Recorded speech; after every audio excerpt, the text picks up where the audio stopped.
Imagine this. You're soaking up the sun in Hawaii on Oahu, enjoying the island's beauty when your friend calls and says, "I'm here too. Meet me in Maui." Exciting, right? But how do you get there? You might think of taking a ferry, but here's the twist. That's not an option. Hawaii is a unique place. It's the most expensive state to live in, has its own official language, and interestingly, is the only U.S. state made entirely of islands. Hawaii consists of 137 islands, but only 8 are considered main islands, with just 6 welcoming tourists.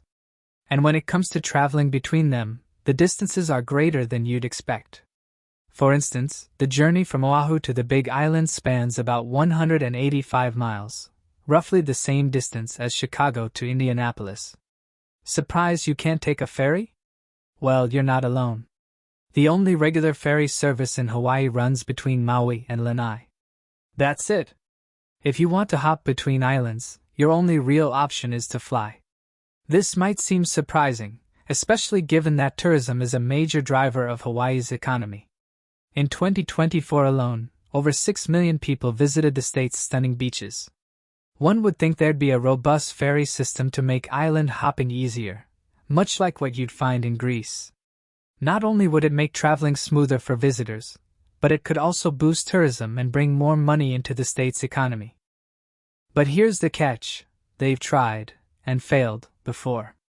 Ferries were once the main way to travel between the islands, from the 19th century until the 1950s.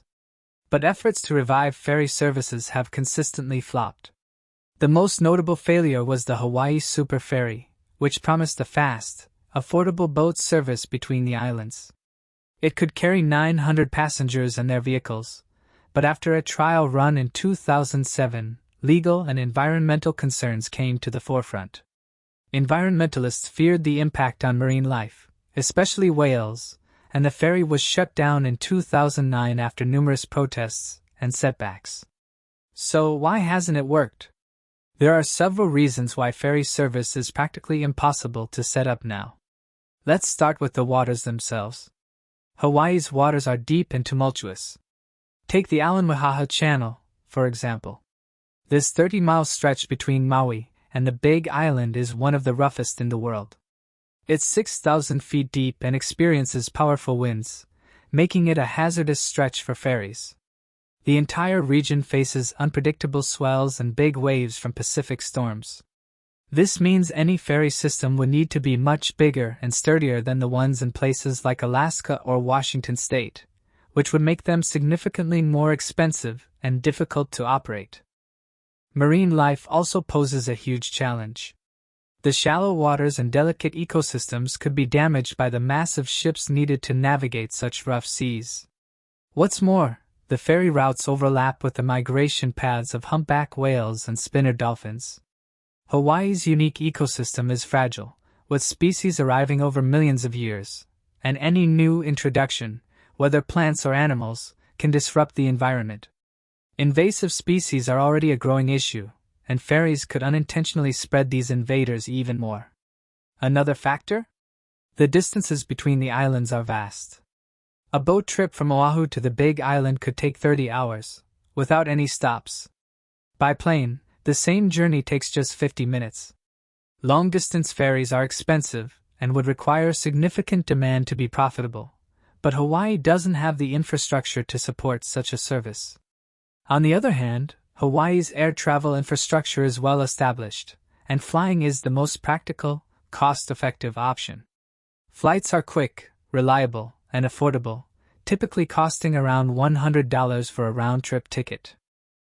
But what do the locals think? Well, the demand for inter-island travel among residents is relatively low. Most people live on Oahu, where 70% of the state's population resides, and only travel to the other islands for specific reasons, like doctor's appointments or major events. These trips happen maybe once or twice a year at most. So even if ferries were available, most would likely still prefer the convenience of flying. Flights run frequently, starting as early as 5 a.m. and continuing every hour until the last flight at 9 p.m. Now, if you're dreaming of visiting Hawaii and want to keep your budget in check, here are a few tips. First, trying to visit all the major islands in just 5 days might be overly ambitious. Instead, focus on 2 islands that offer a contrasting experience. For example, you could explore the bustling energy of Oahu and then escape to the laid-back vibe of Kauai. Also, flights tend to be cheaper in the morning, and weekdays are usually less expensive than weekends. While the savings may not be huge, every little bit helps.